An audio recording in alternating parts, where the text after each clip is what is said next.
In this episode, you join me as I photograph the bustling streets of Hong Kong. I share my thoughts and processes of how I capture my travel images.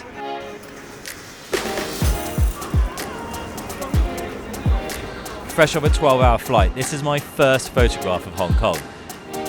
An interesting, colourful blue background. I just had to wait for a subject with a complementary colour palette to enter the frame.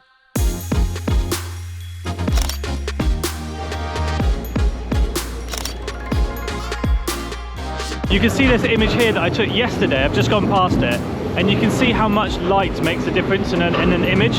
Here now there's no light because I've come a bit later in the day, and it just looks, I wouldn't even look, it's just so rubbish now. But yesterday when the light was on it just looks incredible. See, that green bit was flooded with light yesterday.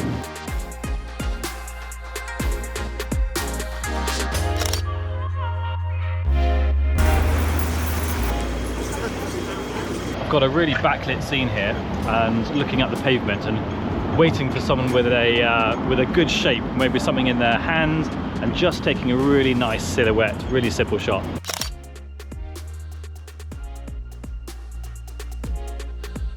Hong Kong's so bustling with life that it's so easy to find your subjects.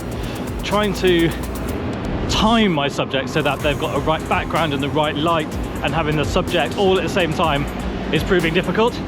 My photography is not very spontaneous. I usually look for light or a subject first, and then I wait for a suitable subject to come into my scene.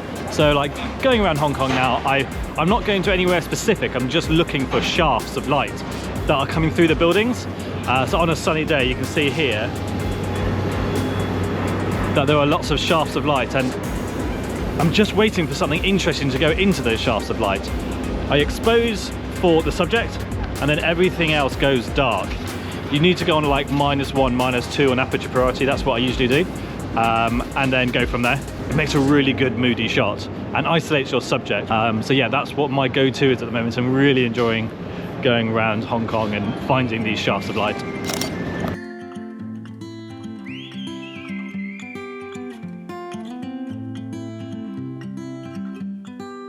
I found a really cool shot here.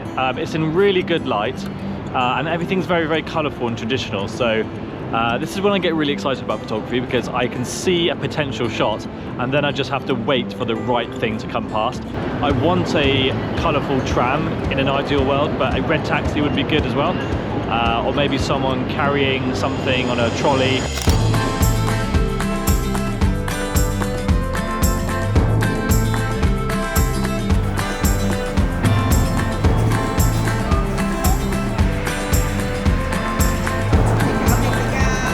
So far my street photography has been very much environmental and semi-wide angle. So I use the environment as the subject of the photograph, I suppose. But I thought it would be interesting, I don't usually do this, and to actually take a few street portraits, which I always think is a bit creepy. But I'm going to try and get a couple of shots of people on public transport and also just on the streets as well, with you know, in some really good light. So it won't be all about the portrait, it will also be about the light and the feeling of the space. But I thought that would be quite a fun project to do, and something that I don't usually do. So I've got a new tack now: portraits.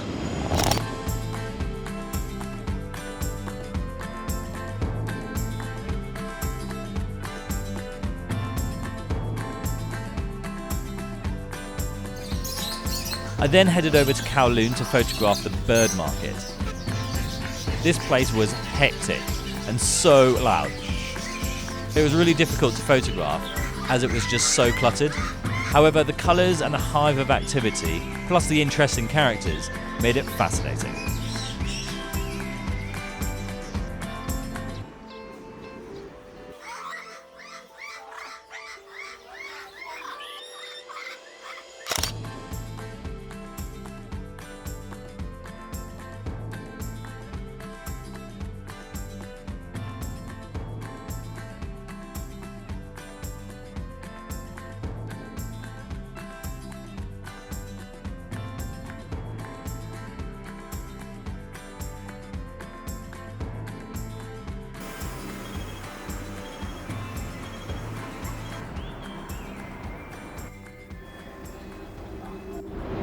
now the sun's going down, I've spotted this amazing image of people going across this bridge, and they're all silhouetted with their airport bags, and it looks really good, so I'm excited to shoot this. I've been here for probably too long now, and I'm just waiting for the right person with the right shape. It is quite addictive because you think you've nearly got it and then it's not quite right, and that's a great shot. The lady with the pram.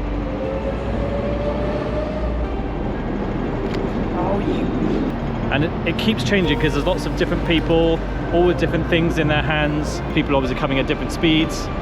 This is a really good shot, I'm excited. I probably spent an hour there just waiting for the right combination of people, and I think that was the shot, with all the people coming off the ferry with all of their suitcases.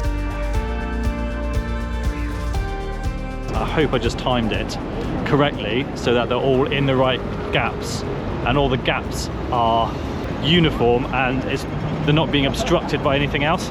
That was the hardest part, because obviously the more amount of people that are in that shot, the more is likely to go wrong, because someone will be overlapping the other, and it's really important in those sort of shots to try and get the separation so that the silhouette and each silhouette looked at its best. Hopefully I got that. I took about 1 million photos, so yeah, that was really good.